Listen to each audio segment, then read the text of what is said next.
Auzubillahiminash-shaytanir-rajim. Bismillahir-rahmanir-rahim. Dear students, I hope you are all well about your health and iman. I am Professor Dr. Mirza Muhammad Akmal Nadeem, your computer teacher. Dear students, Cyber Sphere Infobyte के platform से हम लोग सी language को discuss कर रहे हैं। जो सी language ना सिर्फ आपके मैट्रिकुलेशन का हिस्सा है बल्कि इंटरमीडिएट, BScs, BSIT या फिर सॉफ्टवेयर इंजीनियरिंग, जहां पे भी आपने सी लैंग्वेज को सीखना है उसके बेसिक सीखने पड़ेंगे, जो आज हम इन वीडियोस के अंदर डिस्कस कर रहे हैं। हमने सी लैंग्वेज की हिस्ट्री से लेके इसके जो डिफरेंट एलिमेंट्स हैं उनको डिस्कस किया, और आज भी हम इसका एक बहुत ही ज्यादा अहम एलिमेंट है जिसको डिस्कस करने जा रहे हैं, वो हमारा है variable in C language. Variable क्या होता है सी लैंग्वेज के अंदर, इसको हम कंप्लीटली डिस्कस करेंगे, कैसे इसको इस्तेमाल किया जाता है और किस तरह जो इसको रिजर्व किया जाता है। तो आज का टॉपिक स्टार्ट करने से पहले बेटा मैं आप लोगों से कहूंगा, अगर आपने अभी तक चैनल को सब्सक्राइब नहीं किया तो लाजमी तौर पर चैनल को सब्सक्राइब कर लें और बेल आइकन पे क्लिक कर लें ताकि आने वाली वीडियोस आप तक पहुंचती रहें। अपने दोस्तों के साथ भी चैनल को लाजमी शेयर करें, इन वीडियोस को शेयर करें ताकि वो भी इससे फायदा हासिल कर सकें।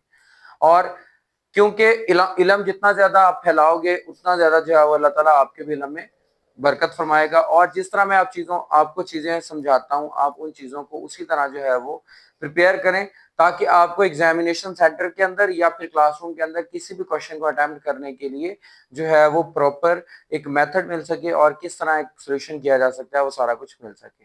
ठीक है, तो अगर आपने पहले वाली वीडियोस नहीं देखी तो उनको भी लाजमी तौर पे देखिएगा, क्योंकि बेटा ये जो एलिमेंट्स हम सीख रहे हैं या जो भी हम इसके बारे में चीजें हम सीख रहे हैं थ्योरी के अंदर, वो सब की सब हमारे प्रोग्राम में इस्तेमाल होनी है जब हमने प्रैक्टिकली इन चीजों को इम्प्लीमेंट किया। ठीक है, तो टॉपिक की तरफ चलते हैं। टॉपिक हमारा है what is variable in C language. C language के अंदर वेरिएबल होता क्या है।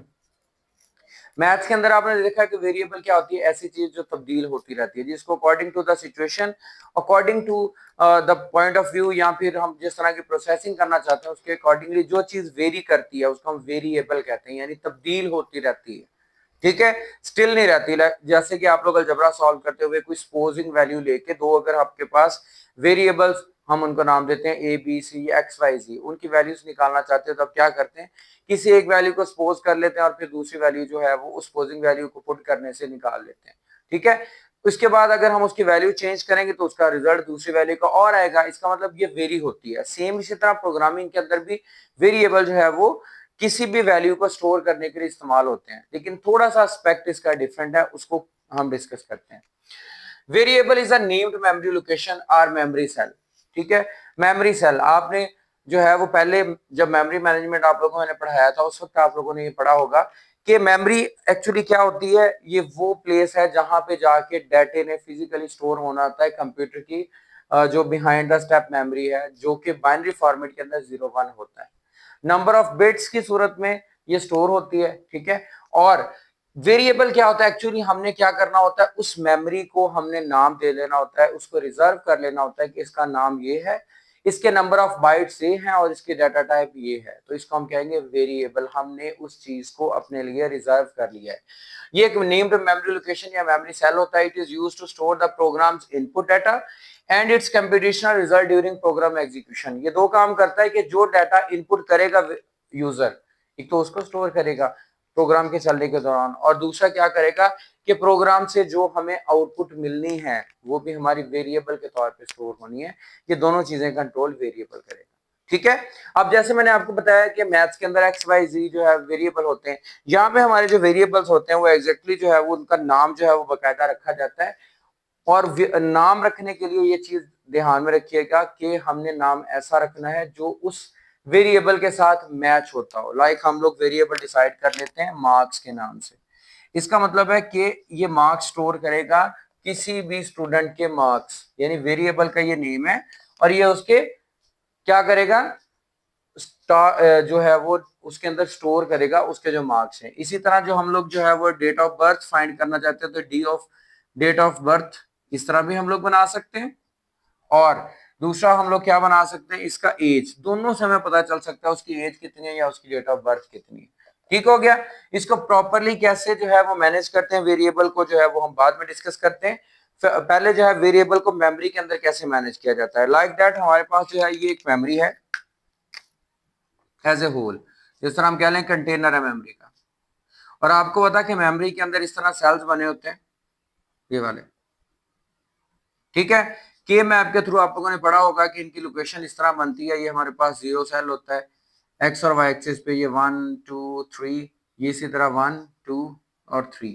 ठीक है, ये हमारे पास सेल का एड्रेस 0 0 है, इसका जो हमारे पास 1 एंड 0 है, इसका हमारे पास 2 एंड 0 है, इसी तरह सबका ये सेल एड्रेस बन जाता है। तो हम क्या करते हैं, जो भी वेरिएबल डिसाइड करते हैं उसकी जो वैल्यू स्टोर करते हैं ना, एग्जैक्टली हमने यहाँ पे तो उसका सेल डिसाइड करना है। लाइक ये वाला हमने 2 1 जो है वो सेल डिसाइड कर दिया और उसके अंदर उस मार्क्स जो है वो उसके हमने 20 जो है वो यहाँ पे इंसर्ट कर लिया। इसका मतलब है कि हमने मार्क्स 20 मेमोरी लोकेशन के अंदर वहां पे सेव कर लिया। ठीक है, तो इस तरह वेरिएबल जो है वो हम उसको जो है देखते हैं कि वेरिएबल होता क्या है और उसके बाद जो है वो वेरिएबल को कैसे जो है वो मेमोरी के अंदर मैनेज किया जाता है। अब हमारे पास दो इसके रिलेटेड टॉपिक आ जाते हैं, वेरिएबल इनिशियलाइजेशन और वेरिएबल डिक्लेरेशन। वेरिएबल को डिक्लेयर करना और इनिशियलाइज करना, ये क्या होता है ये हम एक्सप्लेन करते हैं। जी, वेरिएबल डिक्लेरेशन क्या है हमारे पास बेटा, वो हम डिस्कस करते हैं। Variable declaration,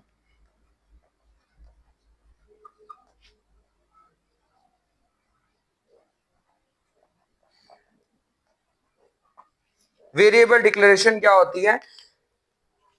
the process of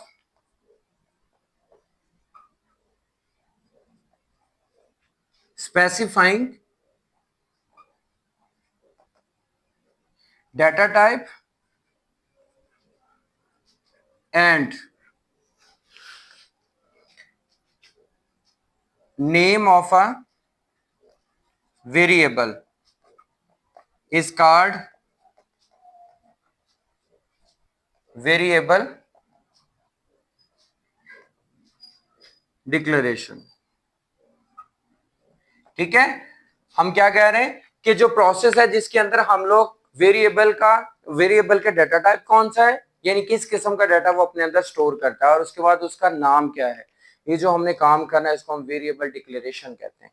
जिस तरह हम कहते हैं ना कि हमने अपने नाम से कोई चीज डिक्लेयर कर दी, हमने अपनी विरासत डिक्लेयर कर दी, इस मीन हमने अपने नाम लगवा ली। इसी तरह मेमोरी को अपने नाम लगवा लेना, कैसे कि उसका एक डाटा टाइप और उसके बाद उसका नाम रख लेना, इसको हम वेरिएबल डिक्लेरेशन कहते हैं। लाइक हम लोग यहाँ पे लिखते हैं कि हमारे पास जो है वो डाटा टाइप है इंटीजर, ठीक है, और मार्क्स है हमारे पास वेरिएबल का नाम, ये हमने वेरिएबल को डिक्लेयर कर लिया।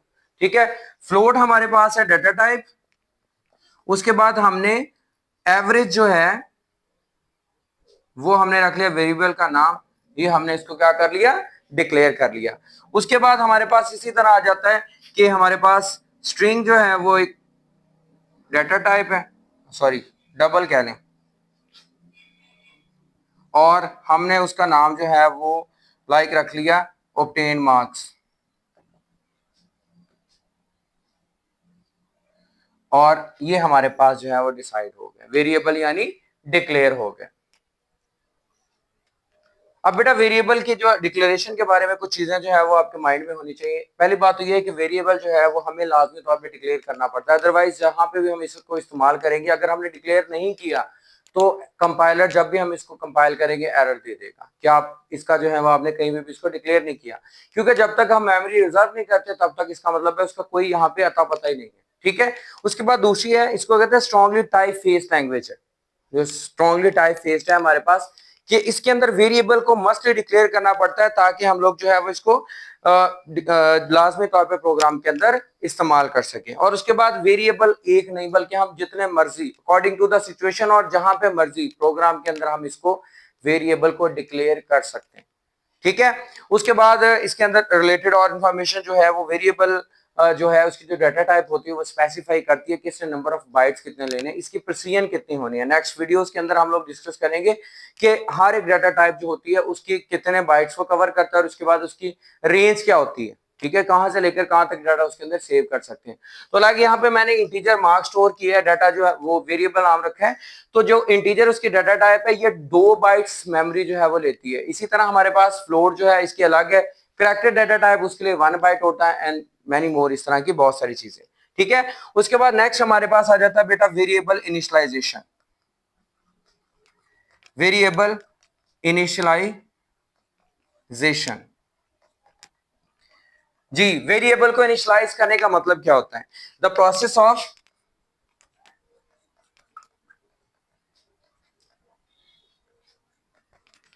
assigning value to a variable. Variable को ना हमने पहले डिसाइड कर लिया, उसकी डाटा टाइप हमने दे ली, उसका नाम रख लिया, वो हमारा हो गया वेरिएबल डिक्लेरेशन। ठीक है, अब हम लोग जो है वेरिएबल को क्या कर रहे हैं, उसकी वैल्यू अलॉट कर रहे हैं। जिस तरह हमने मैथ्स के अंदर पढ़ा था कि हम लोग जो है वो क्या कर रहे हैं, let's x is equal to 2, तो इट्स मीन जो x की वैल्यू हमने 2 की। और इसमें जो है वो हमारे लिए ये एग्जांपल है कि असाइनमेंट ऑपरेटर जो है ना वो यूज होता है। Operator is used to assign value to a variable. ठीक हो गया, यानी कि हमने यहां पे डिसाइड किया कि हमारे पास जो है वो इंटीजर डाटा टाइप है, मार्क्स नाम है उसका, इज इक्वल टू हमने यहां पे लिख लिया दैट्स इक्वल टू 500 और उसके बाद हमने टर्मिनेटर लगा दिया। अब इसके अंदर इसका सिंटैक्स ही समझ ले, यानी इसको लिखने का तरीका। इनिशियलाइज जब हमने डिक्लेयर किया था सिर्फ और सिर्फ क्या था इसके अंदर चीजें हमारी, इसके अंदर था कि हमने डाटा टाइप लिखी और उसका नाम लिख दिया। यहाँ पे हमने क्या किया, जो वेरिएबल डिक्लेयर किया हुआ था ऑलरेडी उसको हमने आगे क्या कर दिया, इनिशियलाइज कर दिया। यानी क्या किया, उसी तरह उसकी डाटा टाइप लिखी, उसका नाम लिखा और असाइनमेंट ऑपरेटर यानी इक्वालिटी लिखने के बाद हमने उसको उसकी वैल्यू असाइन कर दी। तो ये एक्चुअली हमारे पास क्या हो गया कि हमने एक वेरिएबल को जो है वो क्या किया, इनिशियलाइज कर दिया, उसको हमने बकायदा एक वैल्यू असाइन कर दी कि ये उसकी वैल्यू, जिस तरह आपने अलजबरे के अंदर let's suppose x is equal to Y is equal to और z इक्वल टू जो भी उसको वैल्यू आपने असाइन की सोल्यूशन के लिए, इसी तरह वेरिएबल को इनिशियलाइज किया हमने इस तरह। यहाँ पे एक चीज मैं आपको नोट करवाना चाहूंगा बेटा कि वेरिएबल इनिशियलाइजेशन जो है वो कहीं पे भी पॉसिबल है, वेरिएबल डिक्लेरेशन के टाइम पे भी और वेरिएबल डिक्लेरेशन के बाद भी। यानी वेरिएबल को डिक्लेयर करना तो मस्ट है, तो इनिशियलाइज इसको उस वक्त भी किया जा सकता है और उसके बाद भी किया जा सकता है। ठीक है, कैसे, जब हमने वेरिएबल को at the time of declaration करना है तो लाइक हमारे पास है वो डाटा टाइप उसकी फ्लोट है। ठीक है, हमारे पास दो वेरिएबल हैं, या जो है वो हमारे पास है परसेंटेज